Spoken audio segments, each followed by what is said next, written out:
Bonjour à vous, ça fait un petit moment que j'ai pas fait de vidéo et c'est pour deux raisons simples. Les strikes m'ont saoulé et en plus de ça, j'avais la flemme de faire des vidéos, tout simplement. Sur ce, comme vous l'avez vu au titre, je vais aborder le sujet du traître de My Hero Academia.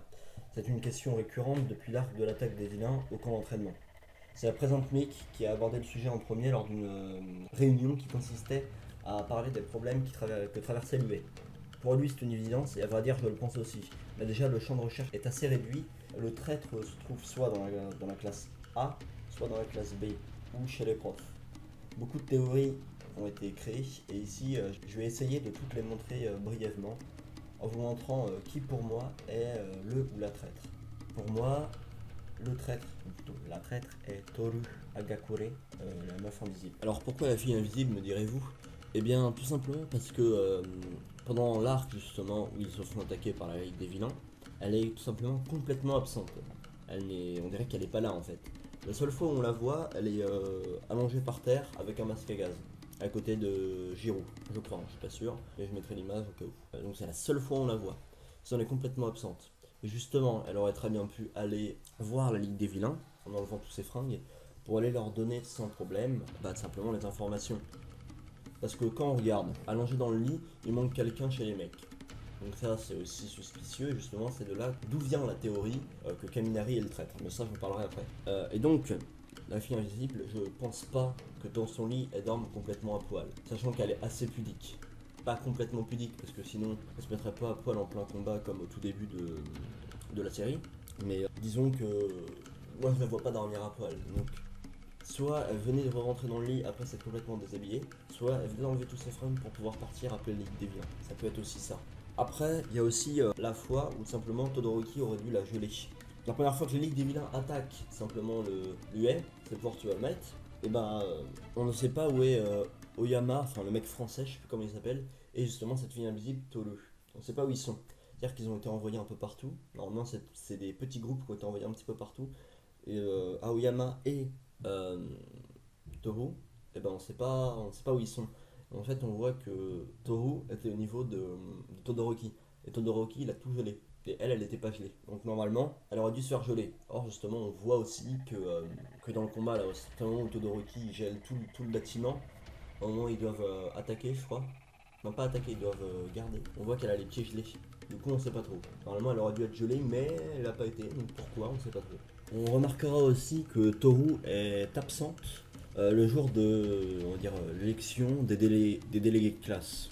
Elle est absente, on ne sait pas trop pourquoi. En fait, il y a aucun vote de sa part. C'est 24 élèves. Non, je sais plus, ou 20 élèves, je me rappelle plus du nombre exact. Et ben il en manque un.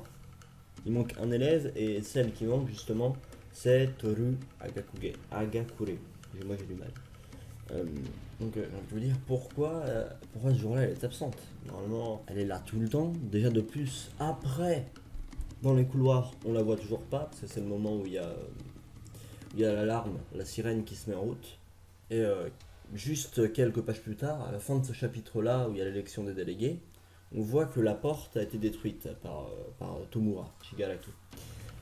On voit qu'elle a été détruite par son pouvoir et donc qu'il a réussi à traverser. Et comme de par hasard, ce jour-là, Toru, elle est pas là.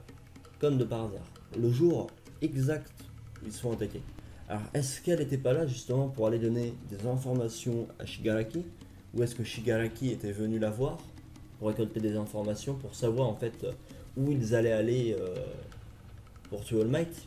Et du coup, en gros, Toru aurait donné donc l'emplacement de leur sortie, etc. par la suite, par téléphone, etc. Je sais pas, peut-être. Alors, j'ai pas non plus réussi à retrouver un moment où on voit que Toru demande à tout le monde, à toute la classe, s'ils veulent aller faire du shopping, enfin en tout cas acheter des fringues, etc.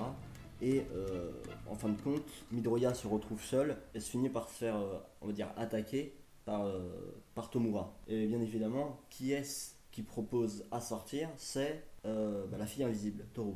Donc là aussi, ça me paraît assez suspicieux. En tout cas, c'est tout pour Toru. J'ai pas vraiment d'autres preuves, de peut-être y en avoir, mais je sais pas. J'ai vu aussi une autre vidéo, tout simplement, je voyais à peu près un gars, un anglais, américain, je sais pas trop, qui présentait son pouvoir. L'idée est intéressante, peut-être que je le présenterai dans une autre vidéo. Mais en tout cas, c'est tout pour les, on va dire, les preuves, ou plutôt les suspicions que je peux avoir envers elle. Après, bien évidemment, c'est pas non plus forcément elle, puisque elle était effectivement gazée. Donc je sais pas si elle jouait le jeu ou si elle était vraiment gazée lors de l'attaque des vilains. Avec enfin la meuf qui fait des bruits, excusez-moi. Bon, alors je vais vous faire part d'autres théories. Bah là, ça va être vraiment. En fin de compte, je vais plutôt survoler les théories. Après, bien évidemment, si vous voulez avoir ces théories, vous n'avez qu'à me les demander et je les ferai dans une autre vidéo, toutes. Enfin, j'essaierai de les faire toutes dans une vidéo. Là, vraiment, je vais survoler la chose. Il y a Giroud, justement, celle dont j'ai parlé tout à l'heure, celle qui fait du bruit avec ses jambes et qui a les lobes d'oreilles en forme de prise jack. Elle avait été, si je dis pas de bêtises, hein, parce que je fais ça sans vraiment avoir creusé le sujet, parce que j'avais vu plein de théories. Donc elle, si je dis pas de bêtises, elle a été suspicieuse par rapport simplement à sa chambre. Parce que dans sa chambre, elle ne voulait pas qu'on rentre dedans parce qu'elle était gênée. Sauf que bon, c'était un peu comme Izuku, quoi. Izuku, c'était pareil, il voulait pas de base. Donc je trouvais ça un peu stupide. Mais apparemment, il y avait aussi quelque chose d'autre. Étant donné que je crois que c'est par rapport à son père qu'on voit un peu après, qu'il était un petit peu, on va dire, qu'il avait une tête de vilain, même si c'était plus une tête de, on va dire, comme on dit, de rockstar, hein, parce que c'est une star du rock, si j'ai pas de bêtises, son père. Enfin bref, pour Giroud, c'était quelque chose de très simple. Après, il y a aussi eu trois autres théories qui ont vraiment eu pas mal d'influence. Celle de Ténia, où tout simplement on va dire, c'était Ténia le traître à cause de ce qui s'était passé avec son frère. Donc, tout simplement, on aurait imaginé qu'il aurait trahi Midoriya et tout le monde, puisqu'on ne le voit pas non plus sur l'image euh, de la photo où on voit tout simplement tous les mecs dormir dans leur chambre le jour de l'attaque des vilains, au camp d'entraînement. Lui et Kaminari, on le voit pas. Enfin, on les voit pas. D'ailleurs, c'est les deux seuls. Donc c'est principalement pour ça que Tenya avait été mis en tant que traître. Après, je ne pense pas qu'il soit traître, parce qu'il s'est quand même bien rattrapé. Il y a aussi eu Kaminari. Kaminari tout simplement parce que qu'il a un passé, et que dans son passé, il y a un grand frère, son grand frère, qui est devenu un vilain. Et apparemment, il a eu beaucoup de problèmes avec ça, et donc, bien évidemment, à partir de là, comme j'ai dit, j'ai pas énormément creusé le sujet, je fais ça vraiment en survolant, il serait devenu vilain en même temps en suivant la voie de son frère. Là, bien évidemment, j'y crois pas trop non plus, mais c'est possible. Sachant qu'on nous fait vraiment un focus ces temps-ci sur Kaminari, puisqu'elle est dans la même équipe que Midoriya, ainsi que Tsuyu et Uraraka. Uraraka, putain, j'ai du mal à parler, c'est terrible. Faut faire quelque chose.